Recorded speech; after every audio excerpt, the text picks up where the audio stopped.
Halo, kenalin, saya Muhammad Dimas Sahlan Ahla dari kelas TM4. Pada video kali ini saya akan menjelaskan proyek monitoring suhu ruangan dengan mengintegrasikan dengan Tinger IO. Pada proyek kali ini saya menggunakan 6 komponen yaitu ESP32 sebagai microcontroller, DHT22 sebagai sensor pendeteksi suhu dan kelembaban ruangan, LCD I2C16X2 untuk menampilkan data dari sensor DHT, resistor 300 ohm sebagai hambatan aliran listrik, lampu LED merah sebagai indikator batasan suhu dan kelembaban dan lampu LED biru untuk indikator perintah dari Tinger IO, dan buzzer sebagai indikator alarm jika suhu melebihi nilai yang sudah diatur. Pada wiring komponen akan saya jelaskan satu persatu yaitu yang pertama rangkaian wiring DHT ke microcontroller, VCC ke pin 5V, SDA ke pin 18, GND pada sensor terhubung ke pin GND microcontroller. Kedua rangkaian wiring LCD, SCL ke pin 22, SDA ke pin 21, VCC ke pin 5V, GND terhubung ke pin GND microcontroller. Ketiga rangkaian wiring buzzer pin positif ke pin 14, pin negatif ke pin GND. Saya akan jelaskan mengenai alur program Walkway terlebih dahulu. Pada proyek ini saya menggunakan library DHTH, Tinger SP32H, Liquid Crystal I2CH. Fungsi library ini adalah DHT-H untuk membaca sensor DHT22, suhu kelembaban. Tinger ESP32H untuk menghubungkan ESP32 ke Tinger IO, IoT Cloud. Liquid Crystal I2CH untuk menampilkan data di LCD I2C. Bagian ini digunakan untuk mendefinisikan identitas dan koneksi ESP32 ke jaringan Wi-Fi dan Tinger IO.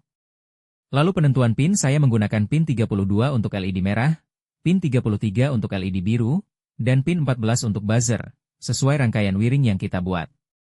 Pada program float suhu, kelembaban digunakan untuk menyimpan nilai sensor DHT.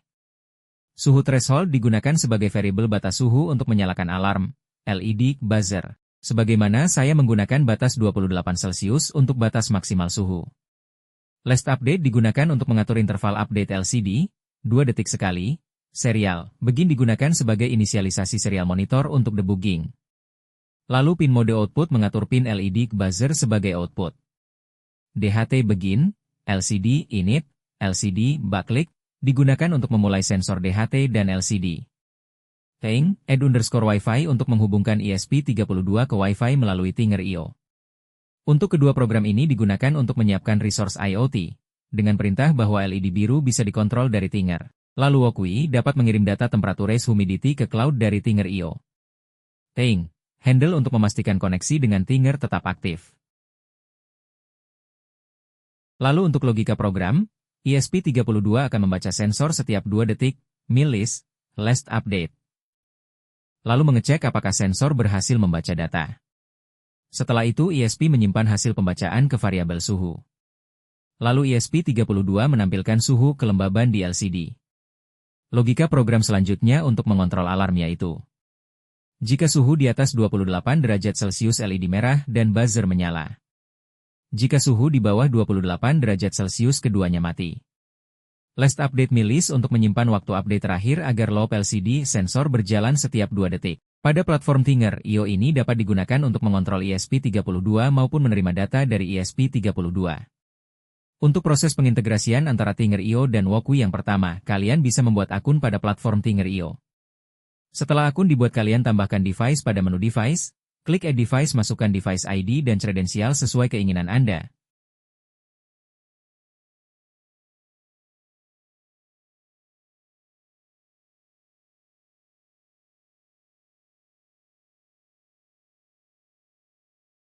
Jika sudah, tekan Add Device. Selanjutnya kalian koneksikan antara platform Tinger IO dan Walkway dengan program yang telah dibuat.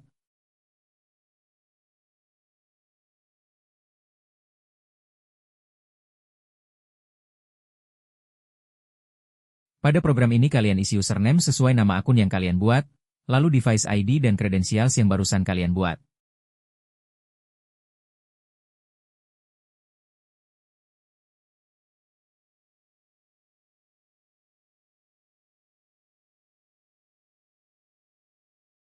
Selanjutnya kalian ke menu dashboard, klik Add Dashboard. Isi dashboard ID dan dashboard name ID sesuai keinginan kalian.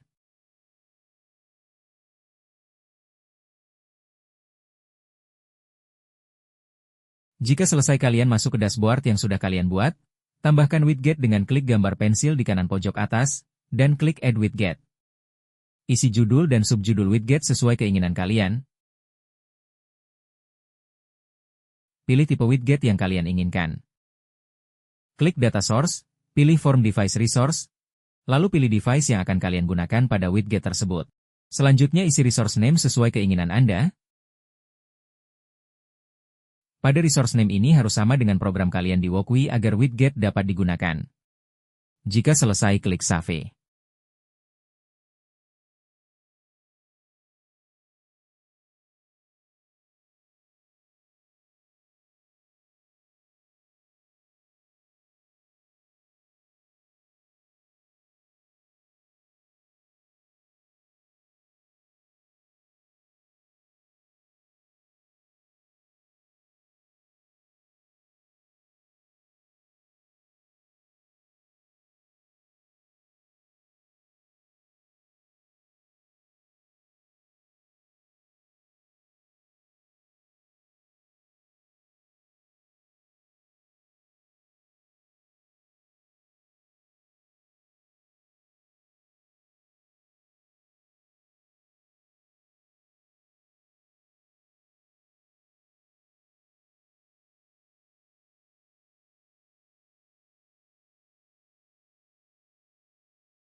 Sekian video penjelasan dari saya, semoga ilmu ini dapat bermanfaat, terima kasih.